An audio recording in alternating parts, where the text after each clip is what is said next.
Antes do armazenamento em discos, eram usados tambores.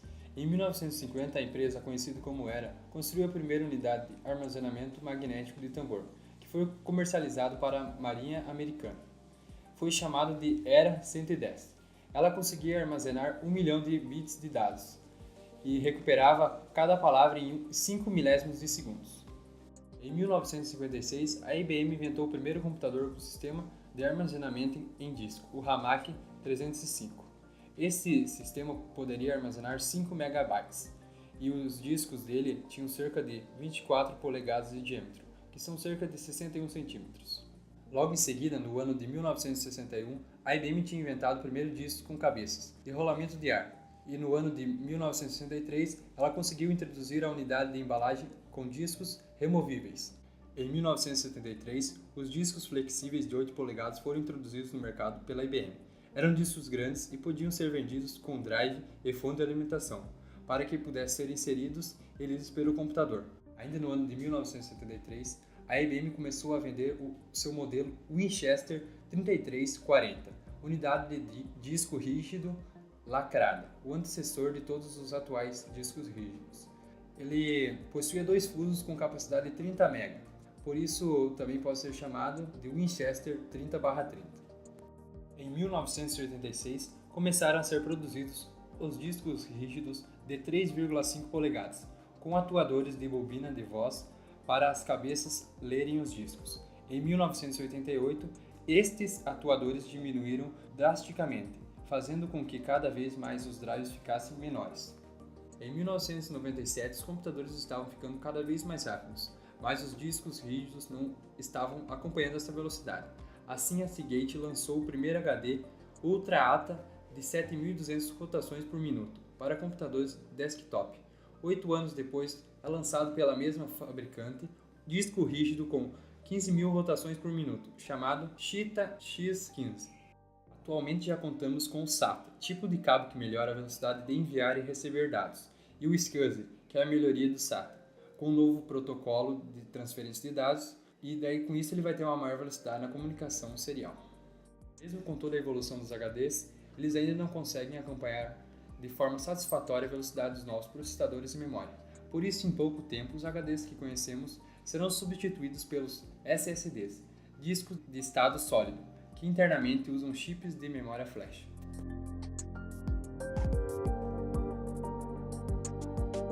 Dentro do disco rígido, os dados são gravados em discos magnéticos, chamados em inglês de platters.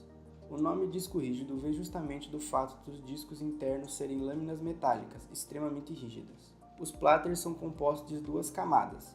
A primeira é nada mais que um disco metálico, que é polido em salas limpas, sem a presença de fatores ambientais como pó ou sujeira, para se tornar perfeitamente plana e espelhada. O que permite a gravação dos dados é uma segunda camada, feita de material magnético aplicado nos 2 lados do substrato polido.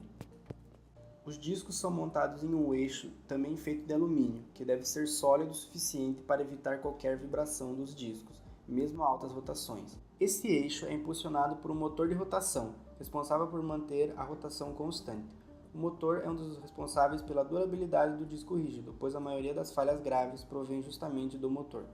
A maioria dos discos rígidos disponíveis no mercado utiliza múltiplos discos de gravação e leitura, o que permite aumentar a capacidade do dispositivo.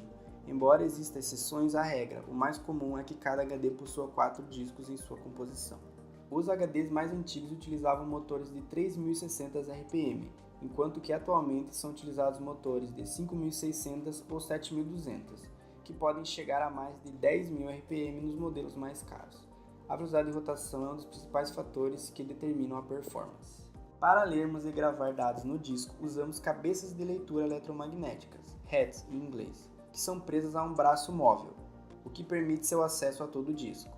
O braço de leitura é uma peça triangular feita de alumínio ou ligas deste, pois precisa ser ao mesmo tempo leve e resistente. Um dispositivo especial chamado de atuador coordena o movimento das cabeças de leitura.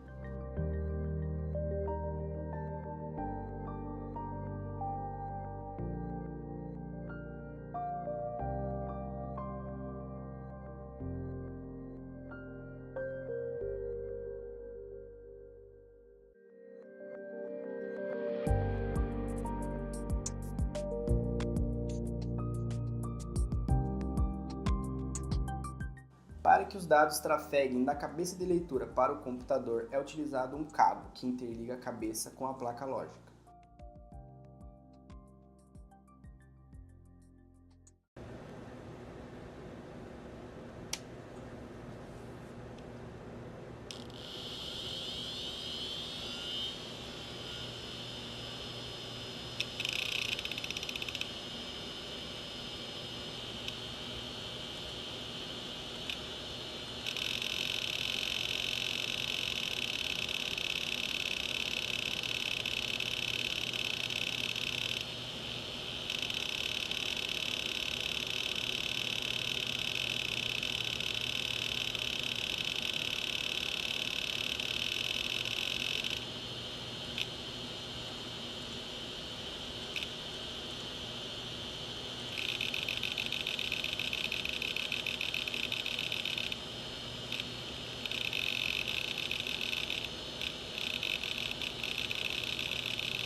Durante o processo de gravação, o campo magnético, gerado pelos ímãs presentes nas cabeças, faz com que as moléculas de óxido de ferro presentes na superfície magnética dos discos se reorganizem, alinhando os polos negativos delas com os polos positivos da cabeça. Da mesma forma, os polos positivos se alinham com os polos negativos.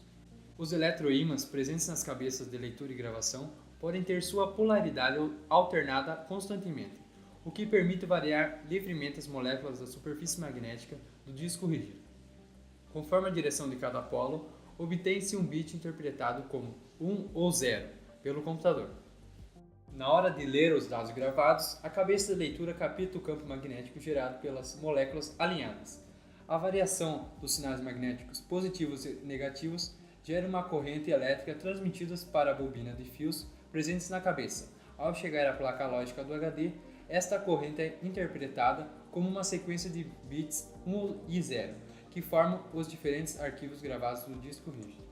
Vale mencionar que todo esse processo ocorre sem nenhuma espécie de contato entre as cabeças de leitura e a superfície do disco. Isso porque, devido a altas velocidades com as que os discos rodam, forma-se um colchão de ar que repele as cabeças de leitura e impede qualquer espécie de contato.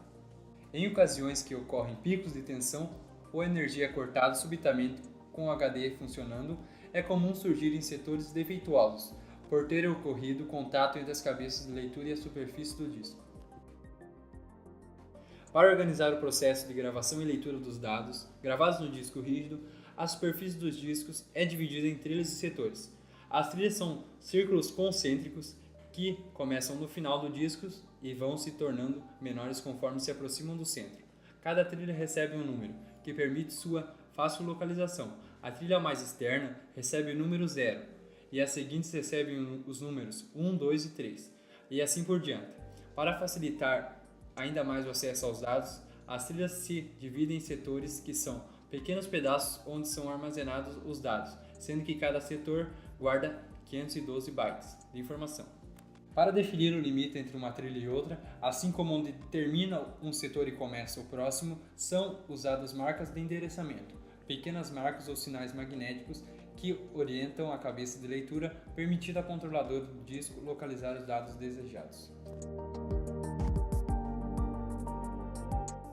O benchmark consiste na ação de comparar performance e desempenho relativo de um determinado produto, neste caso, a comparação de alguns modelos de discos rígidos. Os modelos escolhidos para esta pesquisa possuem as seguintes características em comum: a interface SATA 3 e a capacidade de armazenamento de 1 TB.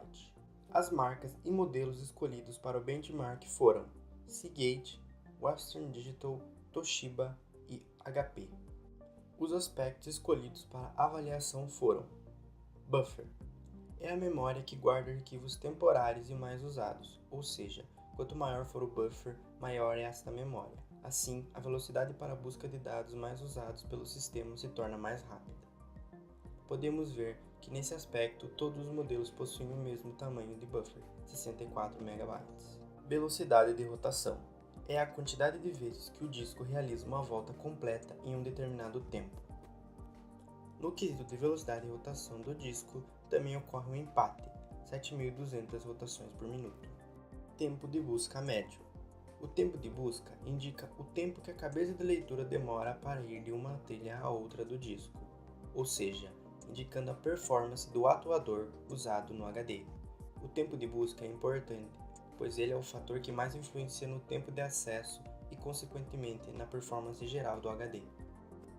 Em tempo de busca médio, a Seagate e a Toshiba saem na frente, com 8,5 milissegundos, seguindo pela Western Digital com 8,9 milissegundos e HP com 11 milissegundos.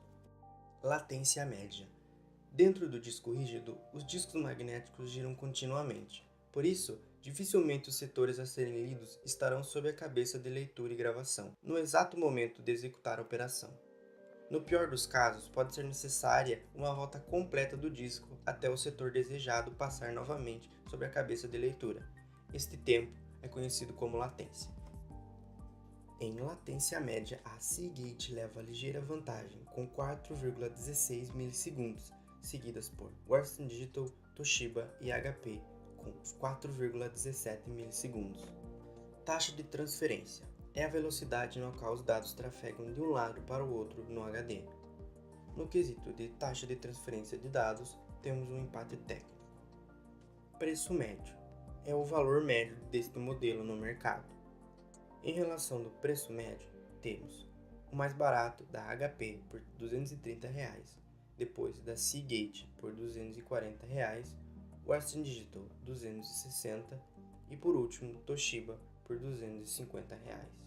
Aqui está um gráfico de comparação com os itens avaliados, que variam de cada marca. Com base em nossa pesquisa, nós recomendamos, caso você esteja procurando comprar um HD, escolha um da marca Seagate, pois além de um preço acessível, possui bons atributos, sendo considerada uma das melhores marcas de HD no mercado. E por último, temos aqui a comparação entre os modelos anteriores com um computador pessoal, que possui um HD Samsung 500 GB, SATA 2, 7200 RPM. Podemos ver que o tempo de busca é próximo, mas o preço, a taxa de transferência e o buffer são bem diferentes.